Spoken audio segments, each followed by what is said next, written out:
capable are Ukraine's armed forces against Russia's today? Let's take a look.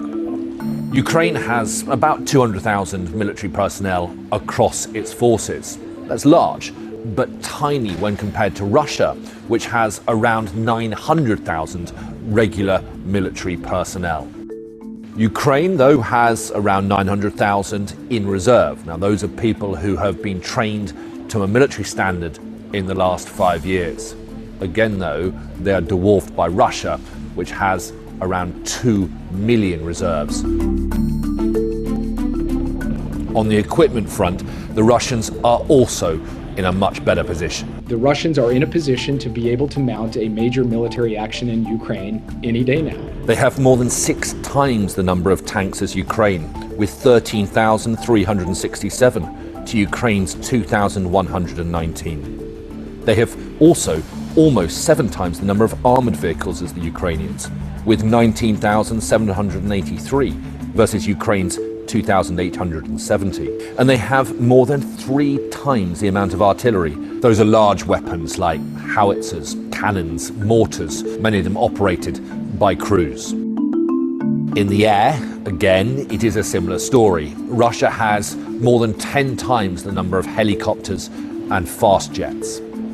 The Ukrainians do have over 400 surface-to-air missile launchers that could target aircraft, although this is still only a tenth of the number possessed by Russia. And Russia has an anti-aircraft missile system that many analysts say is the best in the world, the S-400. NATO call it the Growler.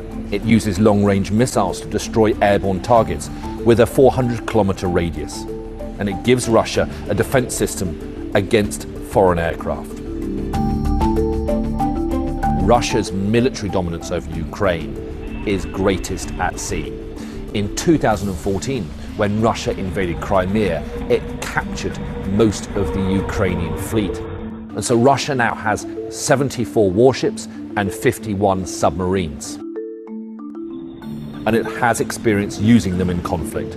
Russian warships have launched cruise missiles from the Caspian Sea against Islamic State targets in Syria.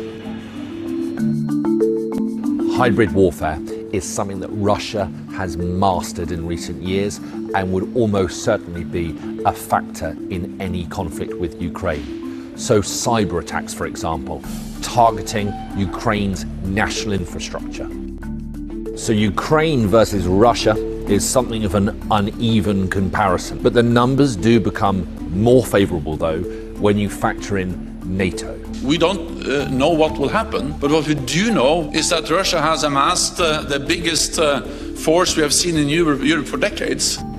NATO has said that it will not send in ground troops to defend Ukraine because Ukraine is not a member of NATO. Instead, they are giving assistance at arm's length. But there are around 3.5 million military personnel if you add up all of the NATO member states together. And so NATO against Russia in military terms is a far more even contest.